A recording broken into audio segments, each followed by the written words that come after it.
Hi, everybody. Dorothy here, professional astrologer. You can find me on the web, nhastrologer.com. And today I'm going to talk to you about the week of August 31st. That includes the full moon in the sign of Pisces. Now, this full moon is going to be very sensitive, and we have an opportunity to really clear the deck and to work through some very important emotions and feelings with this full moon, among other things, this week. So let me just get started. All right. So starting on Monday, what we have going on from Monday the 31st is the moon's in the sign of Aquarius. Now it is waxing. And when the moon is waxing, we're going to have a full moon. It's the night of the September 1st, or if you're here on the East Coast, it is early in the morning on September 2nd. But before we get to the full moon, just remember the moon is growing. So that means our emotions are getting higher and higher. But one thing that we have with this moon in Aquarius on Sunday and Monday, right, the 30th and 31st, is it's a very analytical placement for the moon.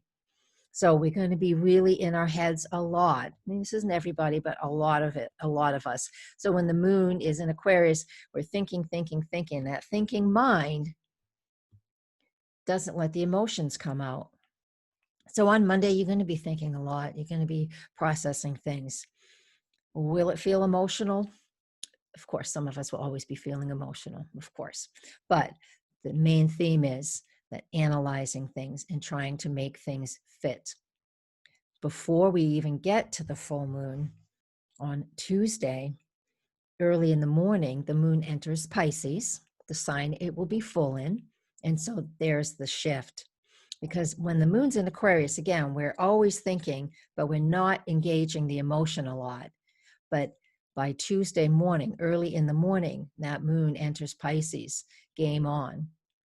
Pisces moon is incredibly sensitive, very emotional, compassionate, understanding. There's so much that we need to process and bring out, but we've been overanalyzing over the weekend and through Monday. It's not a bad thing. It's just what we're doing, right? We have to analyze things to know where we stand. Each one of us will be processing this differently anyways. But when we get to that new moon, when we get to that moon in Pisces on Tuesday the 1st, we have an opportunity for the emotions to now come front and center. The analytical piece of that Aquarius is going to slow down and back off. Now, before the moon is full on Tuesday, September 1st, Mercury and Pluto are in a trine aspect, Earth trine. Mercury's in Virgo, Pluto Capricorn, right? This is wonderful because this is focusing on those details, right? I know. I already said we were going to do that with the moon in Aquarius, but now that Mercury in Virgo is still highlighting those details, trining Pluto in Capricorn, we have an opportunity for transformation to happen. Let me show you that chart. Let's see if I can pop that up for you. Mercury, trine. Nope, I can't. I don't have it.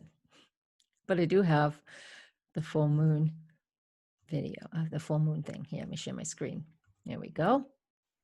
All right, so this is what it looks like when Mercury is trining Pluto, but that would be on the 1st, okay? So when Mercury trines Pluto, we have this opportunity to bring in the facts, talk about information, use that Pluto energy to transform what you are trying to communicate. Those are the most important things that we need to be doing with that energy, right? Because the moon is waxing, Mercury wants to communicate, Pluto wants to change things and transform.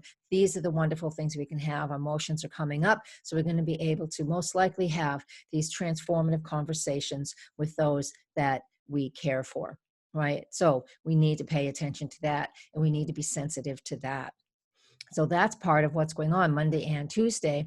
And then when we get to the full moon here, the full moon, I'm going to read my notes. The full moon is at 10 degrees of Pisces, 10:22 p.m. on Tuesday, September 1st, Pacific time, and is at 1:22 a.m. on Wednesday, September 2nd, Eastern time. The written forecast is on my website.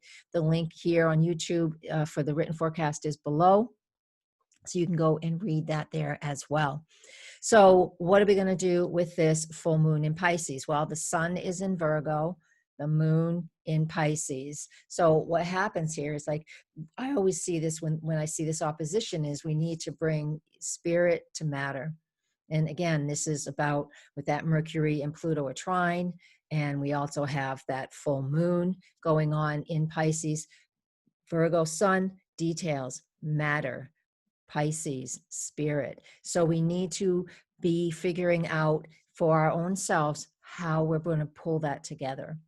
This has a lot to do, Virgo has a lot to do with our personal, physical, daily health and wellness. That spirit part of Pisces is our, our self-care, that spiritual self-care. There's a lot going on with self-care this week, and just all through the energies. It's just, we need to take care of ourselves. People are just having such a difficult time. Maybe not you, but a lot of people are. So we need to figure out what is best for us. This Pisces full moon will create those sensitivities. It will either help you to connect emotionally to something that you need to connect to, or it will help you to recognize that you're overly connecting to certain situations, and it's just, you're going to short circuit if you don't find a way to put up some boundaries and stop allowing certain things to come in that are really sensitive to you and really giving you a hard time.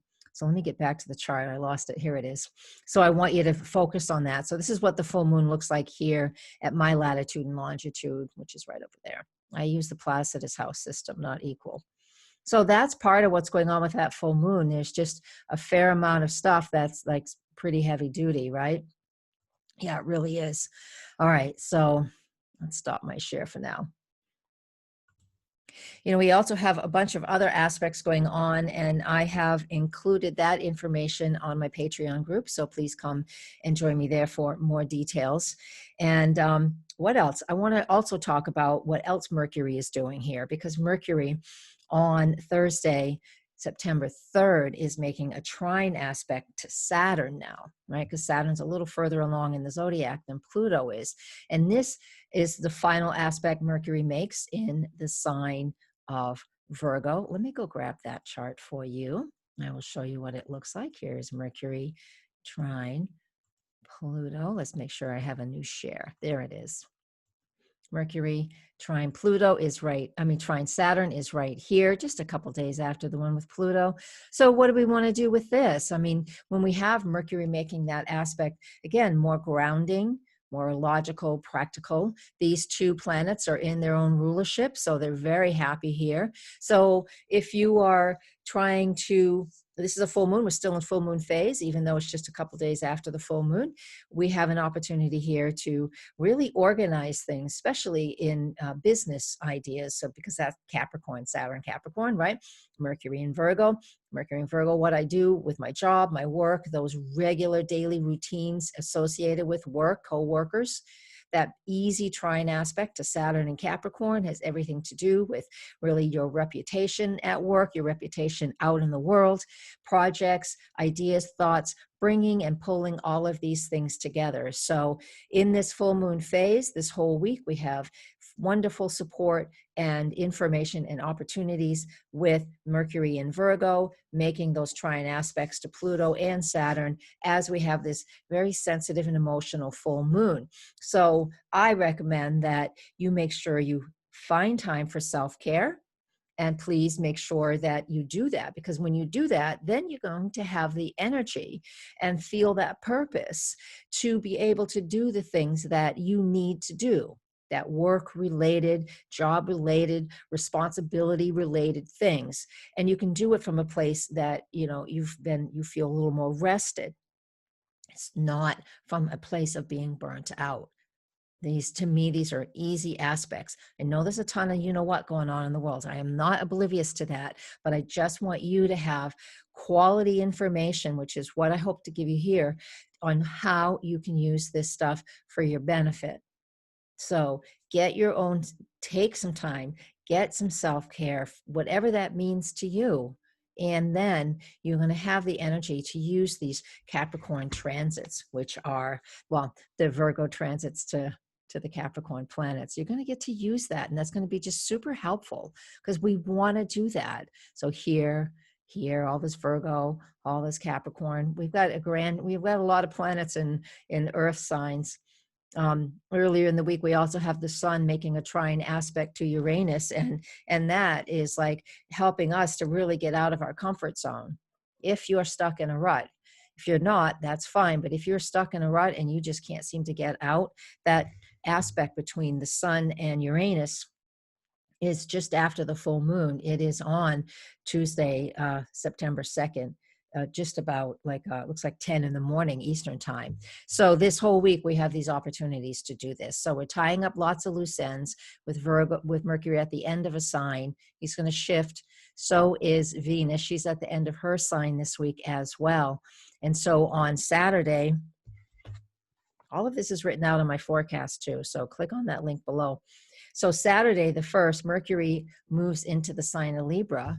And so instead of focusing on a gazillion details, we're going to look and we're going to try and figure out, we're going to look for that harmony and that balance now, and trying to bring things into harmony and balance. Now, if they're not in, that means they're probably not in balance, right? So Mercury moves into Libra. That means we're seeking that harmony, that balance, that equilibrium.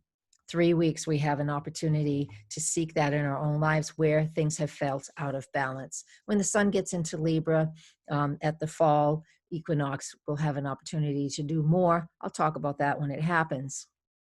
So we have this opportunity for this equilibrium to show up. But it typically means when a planet is moving into a new sign, that new energy needs to come in, which means there's probably a lot of adversity happening in the world. And Mercury in Libra is showing us that we need to find that harmony and balance, whether it's, well, I can't do anything about what's going on in the big picture, but I can do what's going on, take care of what's going on for me, and that in turn helps others, all right? So that's how we can use these energies for the best.